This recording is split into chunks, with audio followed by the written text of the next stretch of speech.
Il comprit. Le miroir n'avait pas volé son avenir. Il avait volé son âme pour la mettre à la place de son reflet. Il devenait le reflet. Le miroir devenait réel. Soudain, une ombre surgit derrière lui. C'était Sheikh, guidé par une paranoïa soudaine.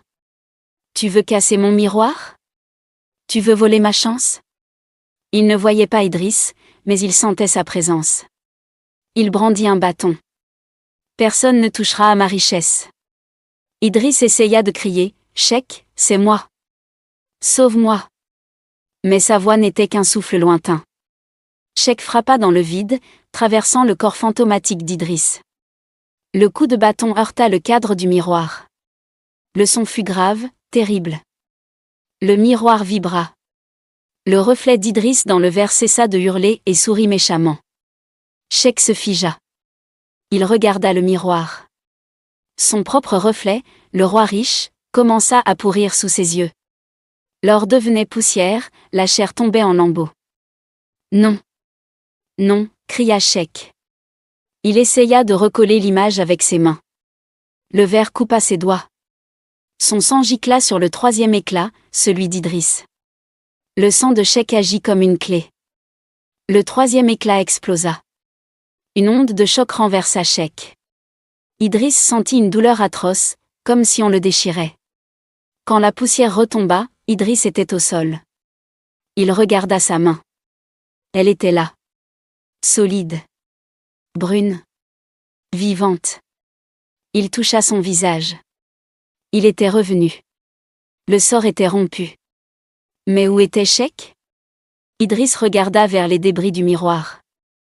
Sur le plus gros morceau restant, il vit une image terrifiante. Sheikh était dans le miroir. Il frappait contre la vitre de l'intérieur, les yeux exorbités, la bouche ouverte dans un cri muet. Il avait pris la place d'Idriss. Le sacrifice avait été échangé. Idriss recula, horrifié. Il entendit un bruit derrière lui. Hawa entra dans la case, attirée par le bruit de l'explosion. Elle vit les débris. Elle vit Sheikh dans le verre. Elle tomba à genoux. Son visage, si beau le matin même, commençait à se rider à une vitesse folle. Ses cheveux blanchissaient. Le miroir réclamait tout ce qu'il avait donné. « Aidez-moi !» gémissait-elle, devenant une vieille femme en quelques secondes. Sa vanité s'effondrait. Le temps qu'elle avait gagné en beauté lui était repris avec intérêt.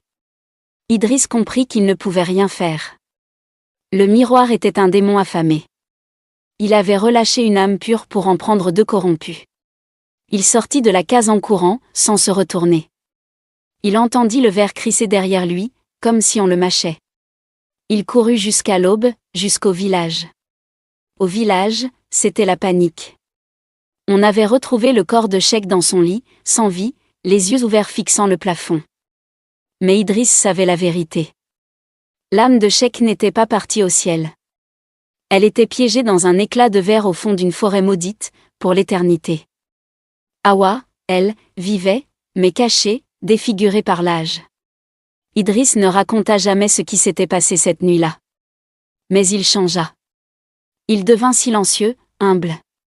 Il ne cherchait plus jamais à connaître son avenir. Il passait ses journées à aider les anciens, à travailler la terre.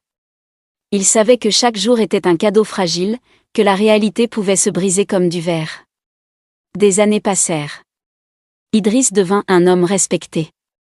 Mais il avait une habitude étrange que tout le monde remarquait.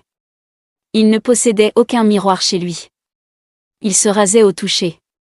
Il se lavait sans se regarder.